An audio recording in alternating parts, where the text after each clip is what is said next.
Get it when I get back. Fuck that. Bienvenidos a un nuevo vídeo del Bar de la Liga. Otro día más estamos José, Julio y yo. ¿Qué tal estáis? Pues muy bien, aquí otro día más en la oficina. Así es. Hola a todos.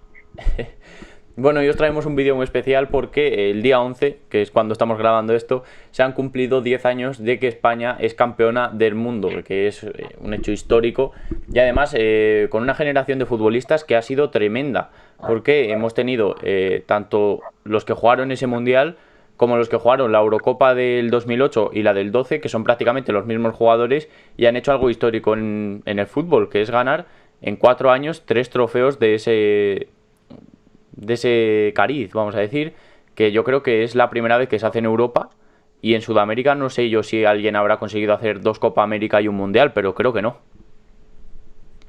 Pues tengo de memoria, pero no me suena que nadie haya ganado. La Copa América se juega a más. Sí, se juega más, eso es cierto. Al final pues, es más fácil hacerlo allí, pero creo que nunca ha coincidido. No haya hecho ciclo completo. No, yo creo que no. Como mucho Uruguay en el veintitantos, pero a día de hoy que sepamos no ha pasado. Y bueno, pues queríamos contaros cómo fue esa generación un poco, porque tenía grandísimos jugadores y muchos que no podemos olvidarnos. Por ejemplo, hemos estado hablando todos estos días en el 11 de la jornada de Santi Cazorla. Y Santi Cazorla es uno de los jugadores que gana la primera Eurocopa. En el Mundial creo que se ausenta, aunque no estoy seguro. Sí, en el Mundial no estuvo, en el Mundial fue Silva y Pedro, creo, en esa posición. No me sonaba. Sí, y luego creo que fue a la Eurocopa del 12, pero es que claro, a partir del 2010 estuvo muy castigado por las lesiones, pero no podemos olvidar tampoco su actuación en la Eurocopa del 2008, porque fue un jugador de los más importantes. Fue fundamental totalmente. La verdad es que con Vicente del Bosque se cayó un poco más de las convocatorias. No sé por la razón por la que sería esto, pero tanto él como Silva, aunque Silva fue el Mundial, pues se cayeron más de las convocatorias. Sí, así es. David Silva, otro de los jugadores importantísimos de esta generación, el canario que, bueno, en la selección lo hemos visto hacer prácticamente de todo y está en ambas Eurocopas y en el Mundial y siempre importantísimo repartiendo el juego. Sí, Silva, que es uno de los mejores jugadores de la Premier League de los últimos 10 años, y eso lo dice todo, y uno de los mejores jugadores del City, y a pesar de gastarse un montón de millones todos los años, pues no sé si ha traído a nadie que haya jugado mejor que Silva, todavía, a día de hoy. Así que... Sí, se ponían a comprar y tenían ahí a la joyita, no se percataban de eso. Otro jugador importante que quizás la gente no recuerde o no quiera recordar como clave en esa selección fue Fernando Torres. Anota el gol de la final de 2008. Luego es verdad que en el Mundial va tocado, porque si no me confundo tuvo una lesión justo antes del Mundial y tuvo menos minutos. Y luego la Eurocopa del 12, aunque era suplente, era importantísimo porque acabó siendo incluso bota de oro, anotó gol en la final y dio una asistencia. Sí, pocos jugadores pueden decir que han marcado goles en 2 finales de la Eurocopa. Participó en la final del Mundial y fue importante porque en la jugada del gol él participa. Sí, así y sobre es. todo es muy importante el trabajo que hace para que Villa hinche a meter goles. Villa siempre lo ha dicho, que si hubiera jugado con otro delantero que no hubiera sido Fernando Torres, no hubiera marcado ni la mitad de goles que metió, de esos 58, 60 al final, no sé cuántos llegaron a ser. No sé cuántos fueron. Pero vamos, él dice que sin Torres la mitad de goles no habían entrado. Sí, pero luego el más recordado pues ese, ¿no? Ese que nos dio la Eurocopa del 2008, tras esa carrera que no sé a quién gana. A Philipp Lahm. Philipp Lahm, que gana en velocidad y marca el gol. Así es. Sí. Y bueno, hablabas antes de Villa, Julio, también otra de las figuras destacadas, sobre todo en el Mundial de 2010, porque en la Eurocopa del 2008 es verdad que anota goles muy importantes, pero el Mundial de 2010 fue David Villa un escándalo, fue buenísimo, hizo un papelón, anotó los goles prácticamente más importantes de la selección española, como aquel contra Paraguay y demás, y siempre ha estado ahí, a excepción de la Eurocopa del 12, que si no me confundo, se lesionó y no pudo jugarla. Sí, en la Eurocopa entonces además fuimos con aquel invento del falso 9. Del falso 9, sí. Que creo que duró un partido cuando en la fase de grupos, cuando Italia le da un baño a España, desaparece aquello del falso 9 o se cambia un poco el sistema. Pero sí, al final Villa, pues siempre, por lo que hemos hablado, siempre ha sido un gran goleador, metió un montón de goles. Y en aquella Eurocopa fue cuando tuvo la lesión del peroné. Sí. No pudo participar, pero bueno, él fue importante para que la selección llegara a esa Eurocopa.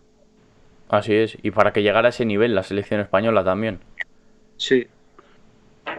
Yo estaba mirando un poco las estadísticas del Mundial, yo pensaba que había sido el máximo goleador de ese Mundial, porque siempre lo recuerdo marcando goles. No, pero fue Müller, ¿no? O Robben. Sí, fue Müller, por eso lo digo, sí. Claro, España también no ganaba de amplios márgenes, ganaba de... 1-0. Bueno, creo que ganó todas las eliminatorias del final 1-0, sí. Sí. Bueno, otros dos jugadores importantísimos también en esa generación han sido los Xavis, Xavi Hernández y Xavi Alonso. Siempre en el centro del campo repartiendo el juego a todos los jugadores y siempre claves para sujetar al equipo. Sí, la verdad es que Xavi Alonso en la primera Eurocopa prácticamente no participa porque estaba Marco Sena a un nivel increíble. Sí, y Marco Sena, que era buenísimo, ¿eh? Sí, pero luego a partir de ahí es imprescindible, junto con Busquets haciendo pareja, pero el caso más curioso es el de Xavi Hernández, que era un jugador que estaba prácticamente desahuciado del Barcelona, lo querían vender a toda costa. Llegó Luis Aragonés, le dio el mando en plaza en la selección española y parece que en el Barcelona se dieron cuenta de lo que había. Tanto que siempre está, no, que si Xavi, que si tal, que si cual, que tengan en cuenta que lo querían vender, estuvieron a punto de venderlos a él y a Iniesta, así que tuvo que llegar Luis Aragonés a decirles, todo lo que tenéis aquí, que estos saben jugar al fútbol. Tuvo que venir el seleccionador nacional, ¿no? A ponerle las cartas sobre la mesa. Y bueno, has hablado de Iniesta y de Busquets, otros dos jugadores importantísimos, sobre todo desde el 2010. Sí, y siguiendo hablando de que los querían echar, yo no sé si os acordáis de un jugador que estuvo en el Atlético de Madrid, que era Perea. Sí, me acuerdo. Uno de los jugadores extranjeros con más partidos en la historia del Atlético, que tampoco se entiende con los jugadores que ha habido en el Atlético que Perea con su nivel esté ahí, pero el Barça se planteó un trueque de Perea por Iniesta, así que para que tengáis en cuenta el aprecio que le tenían o la estima que le tenían a este jugador en Barcelona. ¿Y cómo era la directiva del Barcelona? Que eso de que es una mala directiva no viene de ahora, viene de lejos. Sí. Bueno, hablaba de Iniesta, evidentemente es uno de los jugadores más importantes de la selección en este tramo, sobre todo porque es el que nos da la estrella. Él es el que anota el gol en la final del Mundial, en el minuto 116, ese golazo contra Holanda que tendremos ahora mismo todos los españoles grabados en la cabeza. Pues sí, la verdad es que yo, no sé, no fui capaz de ver ni el partido de los nervios que tenía. Y sí que vi ya el final de la prórroga, veía que íbamos a penaltis y dije, voy a verlo a ver si pasa algo. Y en aquel minuto 116, pues llegó el gol de Iniesta. Sí, le dio ese gol de la gloria a España. Además, Iniesta, que a este Mundial también llegó con muchas dudas, porque me parece que fue un año de muchas lesiones. Sí, 2010 estaba bastante mal físicamente. Llegó al Mundial casi de rebote y al final, mira. Si hubiera sido un sacrilegio que Iniesta no hubiera ido a ese Mundial. Así es, sí. Sí, totalmente. Y bueno, en la Eurocopa del 2008 también hubo jugadores míticos como Capdevila o Marchena, que después Marchena, por ejemplo, no estaría en el Mundial de 2010 y Capdevila ya no estaría en la Eurocopa de 2012 y eran dos jugadorazos también, ¿eh? Sí, Marchena, que creo que tiene el récord del mundo de victorias con su selección. Cada vez que jugaba, ganaba. No sé si son 57 partidos los que consigue de manera consecutiva, claro, porque si Marchena jugaba, España ganaba el partido. Lo que me extraña a mí es que Marchena no fuera al Mundial de 2010, que si no me confundo seguía en activo. Sí, pero ya estaba Piqué, Sí. Albiol hizo una gran temporada ese año al final pues Marchena ya estaba en su recta final. Al final el seleccionador se decidió por otros, que la verdad es que lo hizo muy bien, sobre todo Puyol. Y bueno, pero bueno, Marchena en la selección fue un gran jugador y muy importante. Así es. Era como el talismán de España, ¿no? Siempre que jugaba, ganaba. Y, y bueno, pues eso, en la Eurocopa del 2008, como habéis dicho, fue muy importante. Otro de los que estuvo en las 3 competiciones seguidas fue Sergio Ramos. Las 2 primeras como lateral y ya en la Eurocopa de 2012 como central. Y también importantísimo porque Sergio Ramos como lateral también era muy bueno. Y luego ya cuando se reconvirtió a central pensábamos que no iba a dar sus frutos y al final ha salido un bastante buen central.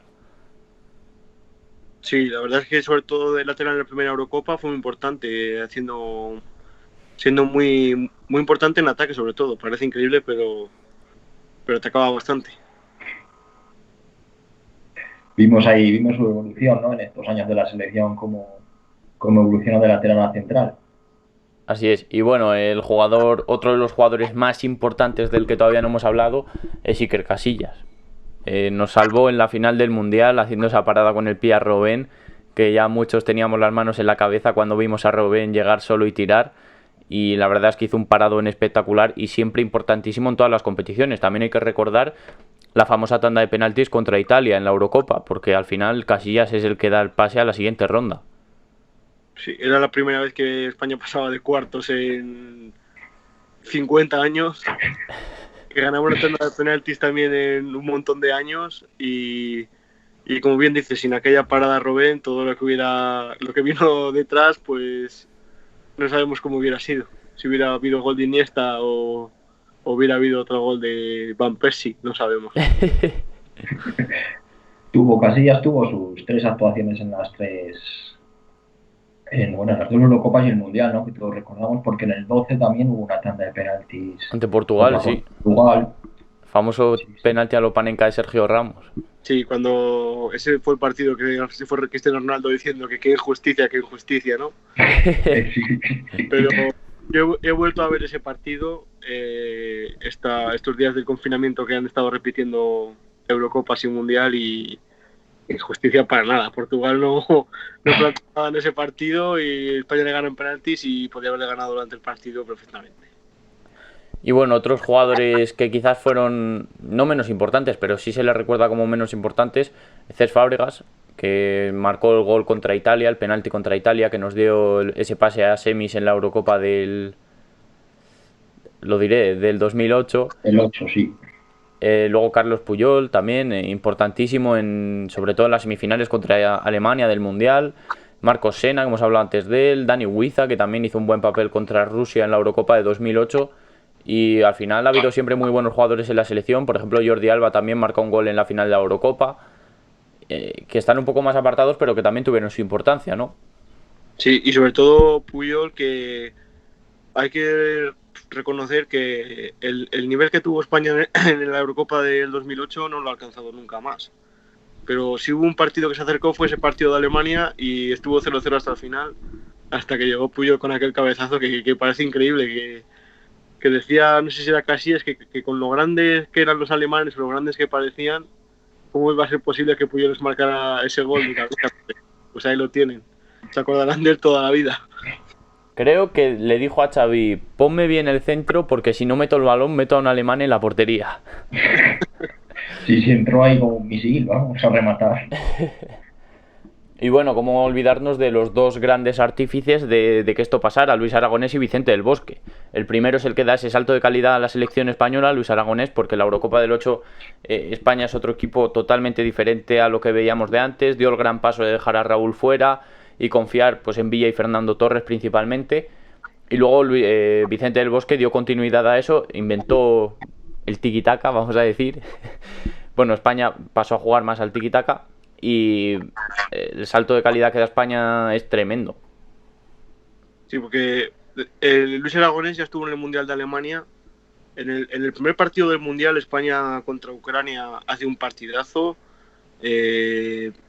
Juega pues como en la Eurocopa de 2008, pero luego por muchas presiones y alguna lesión tuvo que cambiar el esquema y ya fue un desastre. Pero luego a partir de aquel partido de repesca contra Suecia, eso lo cambia todo, porque a partir de ahí empieza el juego de toque de España, combinativo, muy rápido, muy ofensivo y que nos lleva a estos 3 títulos seguidos. Así es.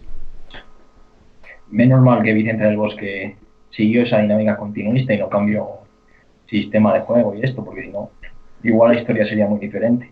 En realidad sí que cambió bastante porque Vicente del Bosque empezó a jugar más con un doble pivote. Sí. Y Luis Aragonés tenía a Marcos Sena haciendo defensa y ataque y luego a Xavi Iniesta por ahí por alrededor. Pero bueno, mantuvo bastante.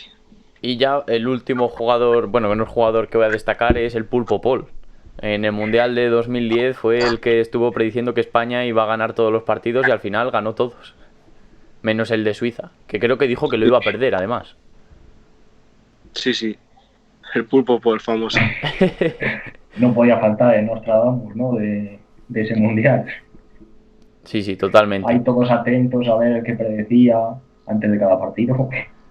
La verdad es que era muy gracioso estar siempre atento al Pulpo en los periódicos y demás, en el telediario. Lo dieron a dar en directo en televisión. Lo llegaron a dar en directo. Sí. Y bueno, este ha sido nuestro homenaje, nuestro recordatorio a que se hacen ya 10 años de ese mítico mundial, 8 años de la última Eurocopa que ganó España. A ver si al año que viene tenemos suerte y hacemos un especial España campeona de Europa. Ojalá, Y... Bueno. Sí, Julio. Ojalá. Y bueno, nada más que deciros, suscribiros, dejar un like, activar la campanita, seguidnos en las redes sociales y en nuestro podcast, que lo tendréis todo en la cajita de descripción. Y por mi parte, nada más que deciros. Nada más, eso, suscribiros, seguiros, comentar, pues lo de siempre. Sí, comentar vuestros recuerdos también del Mundial, que también son importantes. Y nada más. Si tuvisteis alguna bubucela, igual comprasteis alguna bubucela o algo así. Eso. Las míticas bubucelas, sí. Y bueno, nada más. Hasta la próxima. Hasta luego. Adiós.